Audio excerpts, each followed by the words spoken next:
Hi, Grant. Welcome to autiTalks. It's nice to have you with us. For sure. I'm really interested in this conversation today. As I said to you in our kind of preamble before, I'm coming to this as a learner. I know a fairly considerable amount about autism, having been immersed in this world for 10 years. But autism, from the paradigm that you are looking at it, is a completely different perspective than one that I could have. And so I'm really interested in the conversation. I'm interested in learning what you've learned and what you're trying to teach us, because your research is really, in a way, kind of revolutionary. You use the term groundbreaking. I would say that's true from what I've seen. And so I think, people who watch this don't really have a clue why you're here and what we're talking about. And so why don't you sort of frame our discussion and derive us? Because I'm going to be the student in this case, as opposed to you as a PhD student, and you're the instructor. So. Yeah, for sure. So one thing that I try and tell people when I meet them is in our communities, it's not really who you are, but whose you are. And what I mean by that is we really tend to try and situate ourselves within community, within kinship. And so one of the first things elders or traditional knowledge keepers ask youth is, who are your parents? Who are your grandparents? And it's really about, developing that relationship right away and developing that connection. And I'll touch on connection quite a bit as we kind of go along, because it's a central theme to, what it means to be Nehiyaw or Plains Cree, which is what I am. Uh-huh. And so my story obviously doesn't start with me. My story starts way back when. So I have connections to what's known as the Papish Chase Reserve. So the Papish Chase Reserve used to be a First Nation or reserve that would have been in central or southern Edmonton. Okay. And it was illegally surrendered. The details around that I won't get into, but eventually my family had to move, and then my great-great-grandfather would have lost his status. Mm-hmm. And so that's my Bruno side. So that's one of my last names. My mom's last name is Cutknife. And there's a really interesting story around that too, because if you've ever been to kind of Lloydminster area, there's a place just beyond Saskatchewan called Cutknife, Saskatchewan. And it was actually a place where the Blackfoots and the Crees had a battle, actually. And the original name was Broken Knife, and he was a Blackfoot medicine man. And somehow the Crees were able to take him out, really. And somehow we ended up with his last name. So that's the Cutknife side. And then my dad's mom was a Lightning. And so she was from Samson Cree Nation, which is where I'm from. And of course, Samson Cree Nation is one of the 4 reserves that makes up Musqueam, formerly known as Hobbema. And that's where I'm from, but I did not grow up out there. I grew up in Enoch Cree Nation with my mom. So my mom is a residential school survivor. She attended Hobbema Indian Residential School. My grandmothers, both paternal and maternal, both attended the Hobbema Indian Residential School as well. And one thing that I try and tell people, especially when I'm teaching them, and especially if you want to, work with First Nations communities here in Alberta or across Canada, is you really need to become well aware of what trauma does and how that trauma manifests in different ways at the community, the family, and the individual level. And take a what I would call a trauma-informed lens to anything that you're trying to work for. So the other things that I do is I'm a father. I got 4 children, 2 of which are on the autism spectrum. I have 12-year-old twins, one of which is on the spectrum, a 7-year-old who's also on the spectrum, and a 1.5-year-old daughter. And I was one of those kind of parents, my heart kind of sunk when my children were diagnosed. And this is something that I've really reflected on. And I really asked myself, why did my heart sink? And it was because of all of the misinformation that goes on with autism, right? Mm-hmm. There's very much in the Western medical model, it's very much a deficit, it's a disorder, it's something to be cured like a disease. Right. It could be the worst thing that happens to you and your family type of approach. And that to me is pretty toxic, and it's unfortunate. And so as another thing I do right now actually is I'm a PhD student at the University of Alberta, second year in medical sciences in the Department of Pediatrics. And my research really focuses on what does autism look like in First Nations communities, and what are the different approaches to autism that are different than the Western medical model. And so my research is really exploring and trying to redefine what autism, how we define autism, the disorder, the repetitive behaviors. There's the DMS5 kind of a definition. And then there's our cultural definition. So in our communities, specifically the Plains Cree, we define autism as pitotetum. And essentially what that translates as is he or she thinks differently. And what I've noticed or what I've become aware of is that we are very accepting of those on the spectrum. It's not a disease. It's not something to be treated and like you turn this child into something else that they don't want to be. And I find there's a lot of acceptance, and unfortunately, the treatments or the therapies just aren't there in our communities. Musqueam is a community of about 16 to 18,000 people. And from what I can gather, there's only services in the school system, and that's it. If your child doesn't attend one of those schools, they don't have access to anything, which is hugely problematic because this is a large community. You would think there would be in community services, there are people wanting to go out, and there just isn't. And so I see a lot of families struggling. I see a lot of families trying to go through these obstacles, but at the same time, I see a lot of families doing a lot of good work too. And that's kind of the narrative I'm trying to really address with my research. Is it's going to be a strength-based decolonizing approach, because what you see in the media, very negative, deficit. Okay. When you look at Indigenous health research or any type of research where Indigenous peoples are involved, it's very deficit oriented. And all of these kind of deficit approaches can be really what's known as pathologizing or making us sicker than we really are. So my research is going to be strength-based decolonizing. I'm going to be using the language, the culture. I'm going to try and bring in different approaches to data collection. I'm going to try and use Cree ways of knowing for analysis and things of that nature, which I'm really excited about. But at the same time, I know it's a lot of work. I'm still very much in the community engagement phase of my research. I'm not even in the research portion. But at the same time, there's a lot of support and a lot of excitement for what I'm doing. Well, I'm really excited. So I don't know if you realize, but you just used two of our marketing slogans at Auticon, because our mission is completely aligned with your philosophy. So, think differently is something we say all the time when we're talking to both, our colleagues who want to join us on the spectrum to work with us, and also to our customers, because we say autism is not an operating error. It's a different system. It's just a different operating system. And we're really committed to trying to overcome some of that stigma that, like the colleagues that work for us on the spectrum at Auticon are super brave, because every single person who works for us on the front line, for the most part, like 95% of our workforce is autistic. And people know that. When you say I work for Auticon, it's like, oh, you're on the spectrum, which right now is not necessarily a safe thing to say or do, right? Because people don't understand, and you get slotted into that. And I'm really curious. So I'm not going to try to frame the conversation, but I'm interested to understand sort of your perspective. Like you said, it starts with trauma and with First Nations communities in Canada. And I believe that's 100% correct, in understanding where people are, because it frames how you view the world and what your experience has been, for sure. I think there are parallels for many people on the spectrum, because from the time they've been very little, they've been told they're other and they don't fit. And they bring a lot of our colleagues bring a lot of that kind of challenge to their life, even having hope for themselves or belief in themselves. And so I'm interested in this conversation. And so, one of the things that when we were prepping for this, there was a discussion about the label Indigenous in terms of as a label, as a part of this discussion. And you were very clear that you wanted to speak about it from a Cree perspective. And I'm interested to learn what that means and why you said that, because I want to learn how to frame this conversation better and understand more.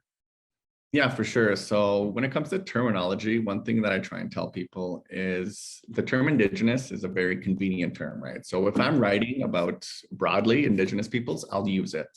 If I'm talking about all the Indigenous peoples within Canada, I'll use it.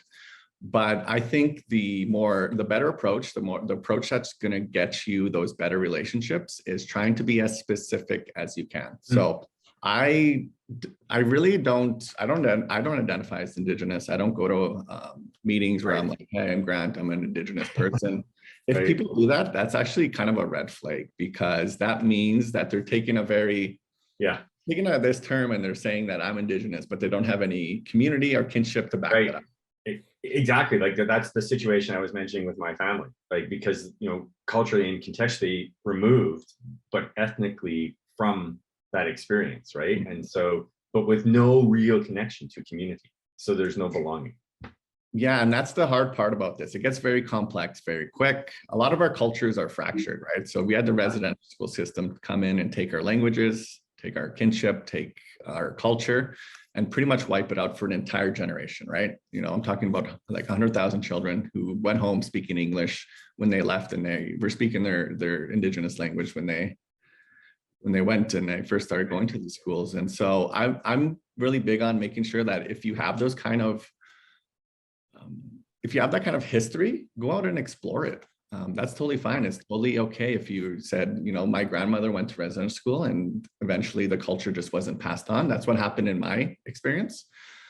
But at the same time, I think you got to be really mindful of not taking up space that is deserving of other people. And the example I will use is the scientific director for CIHR, who was not Indigenous, claimed to be Indigenous, took up a lot of space for a lot of that could have went to somebody with the lived experience of what it means to actually be Indigenous. Right.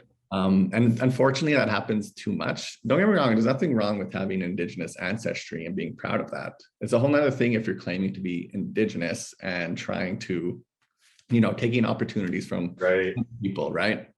And then, but at the same time, it's very, very complex. And it's something that I just try and, I'm trying to get as much of the culture as I can for myself and for my family, that I don't really try and, I'm not the identity police here. I'm not somebody who's telling people you're not Indigenous enough, or you're, you know, you didn't come from the proper community, or you're too urban, or whatever else.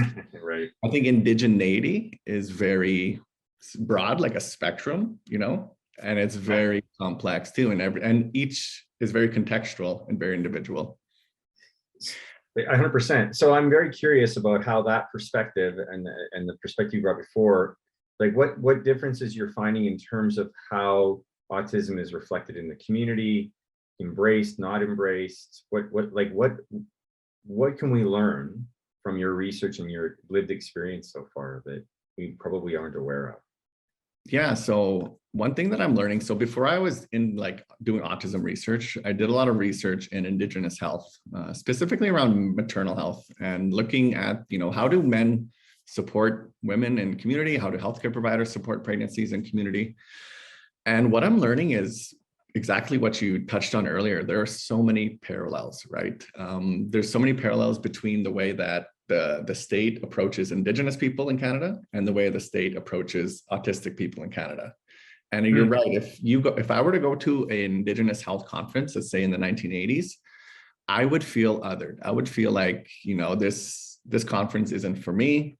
All they're doing is talking about everything that's bad in my life, when that's not my experience. And I can't imagine today going to an autism conference as an autistic person, because it's the exact same thing. It's like disease, everything that's wrong with you. And it's like, I feel like what I'm going to do is really take those lessons I've learned as an Indigenous health researcher and apply them to autism as well, and try and make those connections so that, you know, the same things aren't happening, and we're not making the same mistakes, and we're not othering, and we're not making people feel uncomfortable in their own skin. Because if you're born a certain way, that's just who you are, and that's totally fine. You don't need to change because the state wants you to change. You know, the state wanted all these children to change in residential schools, and now we want autistic people to conform to meet our kind of expectations, and that to me is a really not a good approach. I always try and tell people acceptance first. That's something we do in our communities. Our community's challenges aren't the acceptance part. They're actually getting the therapies as well as, you know, the different types of supports in place, so our children and our adults can, you know, live healthy lives. so you have a culture that has a different paradigm, but without the resources to empower it, is what you're saying. Very That's much, yeah. that's not how, so I mean, we can talk I'd like to end by talking about what we can do to help from the outside in, you know, and assist you in. But, you know, in terms of Indigenous traditions and what you're learning in your research, what are you finding are the kind of fundamental paradigm and differences between how it's approached in your community, in the Cree community, and how it's approached outside, you know, in the traditional clinical world?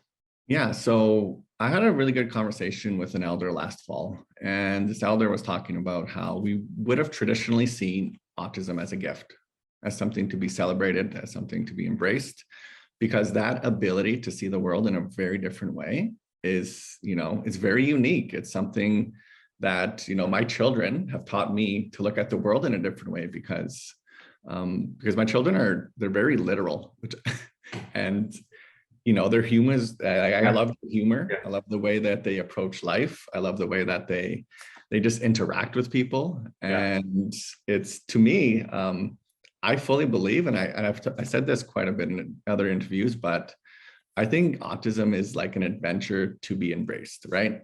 You know, you have your challenges, you have things that happen that are out of your control. But at the same time, there's so many opportunities and so much to learn, right? So last summer, actually, I've as an adult, I've had a lot of opportunity to do ceremony, and ceremonies in our community are very important for what I would say our spiritual health. And so there's different kinds of ceremonies. You have, you know, sweat lodges, sun dance. You can do feast ceremonies. You can do tea dances. But some of these ceremonies are very intense, and they can be very like so if you go to a sweat lodge, it's very hot. And my sons, because of the sensory challenges or the sensory differences, they wouldn't be able to do that. Mm-hmm. But there are the other types of ceremonies. So I was able to bring my sons to what's known as a chicken dance ceremony. And in the chicken dance ceremony, that's really all it is, you know, you go and you dance and you drum. Some people sing, then there's a feast, and they were all able to participate fully. And that's something that I've always tried to do with my children, is try to bring them closer to the culture, because earlier I talked about connection. And in our communities, especially the Cree communities, we use something called Waktotawin. It's pretty much a legal tradition in our communities. And essentially what it is the law of relationships, and relationships not only to another human, but your relationship to yourself, your relationship to the land, your relationship to the community, your spiritual relationships, and all the different connections that you have. And the more you practice the law, I find the better, you know, health outcomes you have, the better educational outcomes you have. And there are studies that have proved this, is that cultural continuity, language culture, does lead to better health outcomes. And so that's something that I try and do for my children. Unfortunately, like I said earlier, like our cultures are fractured. But Musqueam is very rich in culture, and I think it's one of the many strengths. So that really is changing your paradigm around autism. Like, tell me, so maybe I'm completely off base, but when I'm trying to explain, when we're onboarding people into the workplace and they don't have a lot of experience with people with autism, one of the analogies that I've come to use, because I actually believe this is partially true, at least, is that autism is not actually a disorder. It's like, the way to view it is when you have a new Canadian join your team from another culture, comes from overseas, and you're integrating that person into your team, you automatically assume you need to make accommodations and create understanding and spend extra time on communication and all of those pieces, because the difference is right in front of you, and you know it. Autism is almost like another worldview. It's almost like another culture, and because it's so similar to us, we don't see it. So we just transfer on to them all of our norms. And if we were able to look at it as if this is like a different culture, this is like a whole new Canadian coming here to be a part of this, we would have a better outcome. And when we do that, that's what our process really helps to do. It really happens. And the more I get to know more and more and more people with autism, as everyone always says, they're all unique, they're all individual, but there's a common thread, and it is a different paradigm. And it's not right and it's not wrong. It's actually super helpful. Like, we could have a whole conversation about how much more holistic our colleagues on the spectrum are towards things like gender and sexuality and culture than we are. Like, incredible. And we need to learn from that.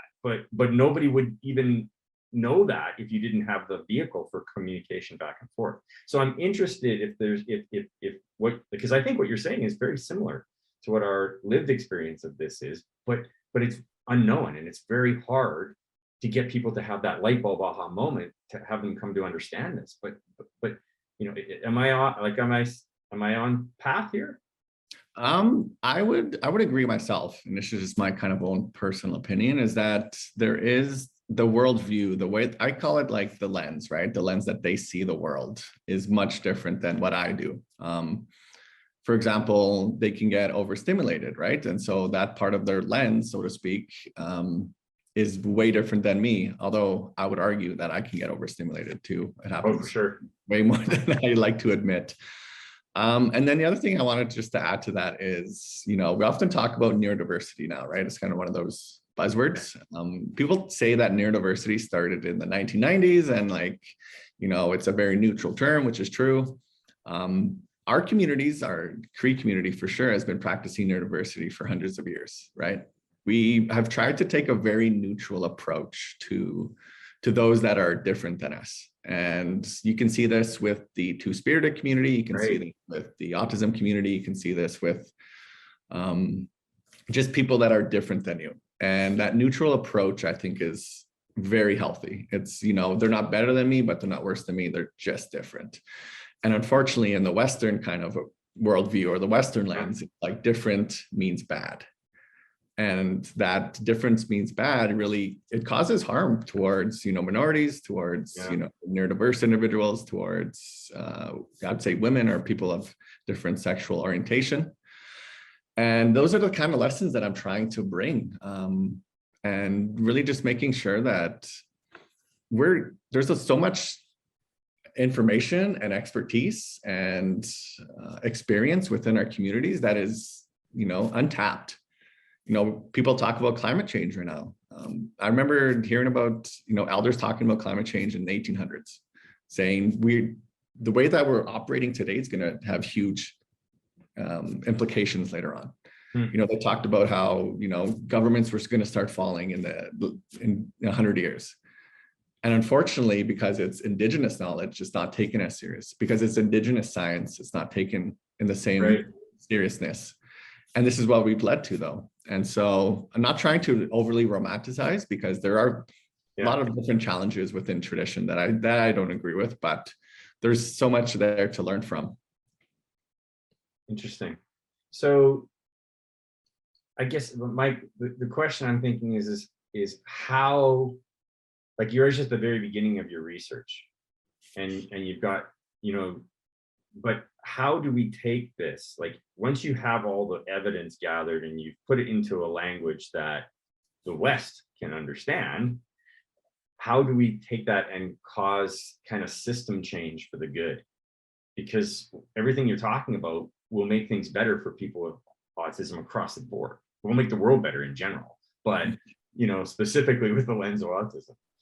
Yeah, that's a really big question. I'm trying to stay a bit more realistic, right? Like, I'm trying to take a day at a time. I don't put all this unnecessary expectation on myself, but to try, I guess, answer that question.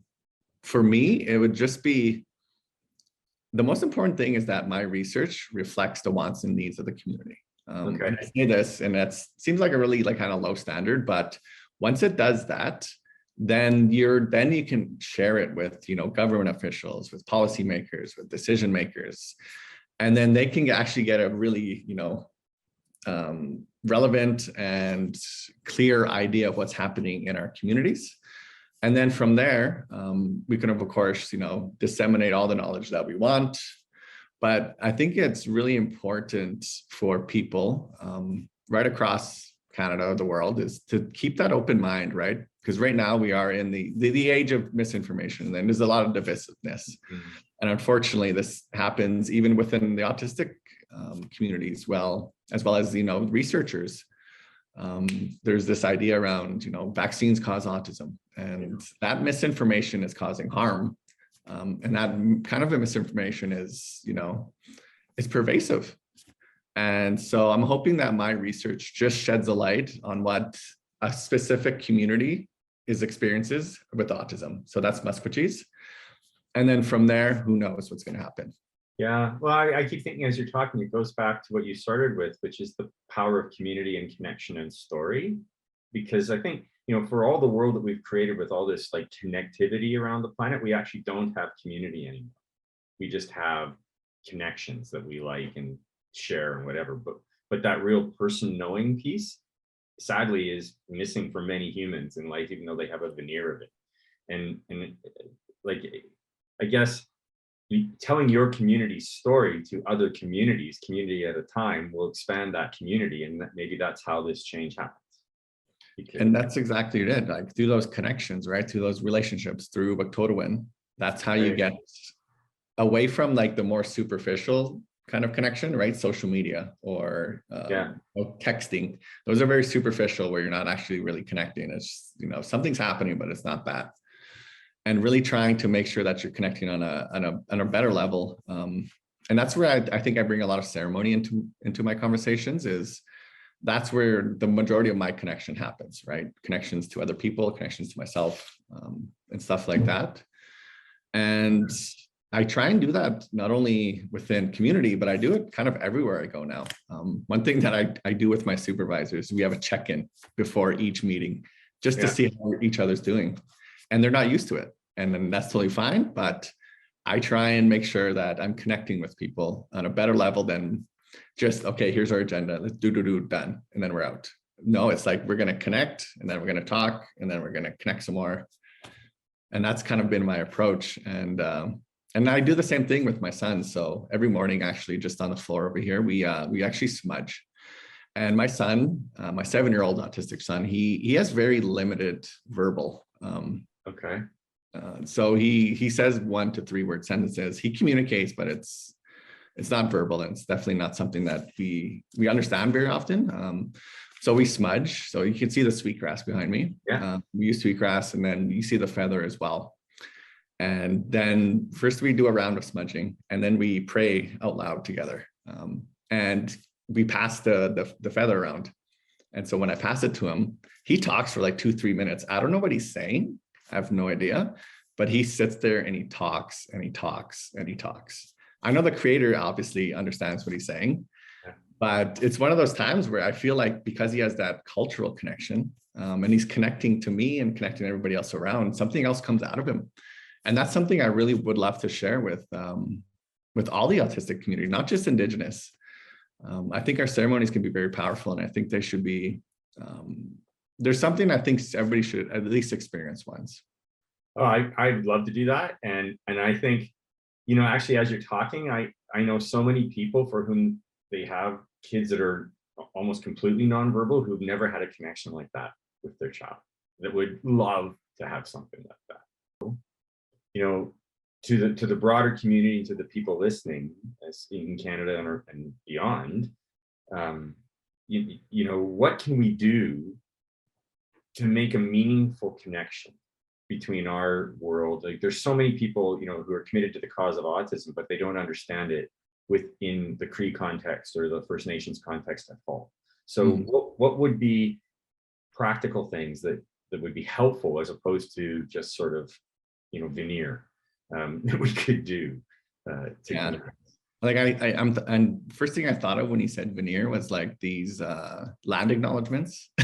So unfortunately, they can be a bit, I don't know, like superficial. Like you kind of just do them just to do them now. And I understand like trying to build awareness and things, but I think going beyond that is really trying to just build those relationships, right? Like there's a lot of different individuals that I've been able to meet right across Alberta, even, who would love to, come in and share their stories and share their experiences. Right. And so it's like, you got to really put yourself out there. And one thing I try and tell people is, if you're going to be trying to build those relationships or work with First Nations or Indigenous people, you really have to learn how to really embrace discomfort. And I say that because you need to understand that what you've been educated on for Indigenous peoples across Canada is wrong, right? When did you learn about residential schools? Ask yourself that. Were you an adult?